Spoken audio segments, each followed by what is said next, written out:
తెలంగాణలో ఏ ఎన్నికలు జరిగినా బీఆర్ఎస్ పార్టీదే గెలుపని ఆ పార్టీ వర్కింగ్ ప్రెసిడెంట్ కేటీఆర్ ధీమా వ్యక్తం చేశారు. రానున్న స్థానిక సంస్థల ఎన్నికలను ఎదుర్కొనేందుకు తమ పార్టీ పూర్తి సన్నద్ధతతో ఉందని స్పష్టం చేశారు.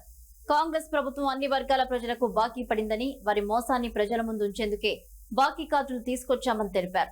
తెలంగాణ భవన్ లో మీడియాతో మాట్లాడిన కేటీఆర్ కాంగ్రెస్ ప్రభుత్వంపై తీవ్ర స్థాయిలో విమర్శలు గుప్పించారు.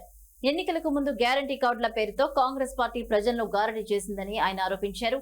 అధికారంలోకి వచ్చాక ఇచ్చిన హామీలను విస్మరించిందని, కాంగ్రెస్ చెప్పిన అభయ హస్తం కాస్త భస్మాసుర హస్తంగా మారిందని ఆయన వ్యాఖ్యానించారు.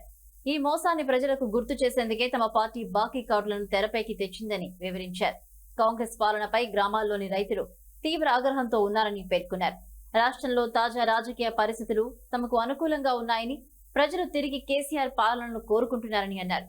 గల్లీ నుంచి ఢిల్లీ వరకు ఏ ఎన్నికలు ఎదురైనా బీఆర్ఎస్ విజయం ఖాయమని విశ్వాసం వ్యక్తం చేశారు.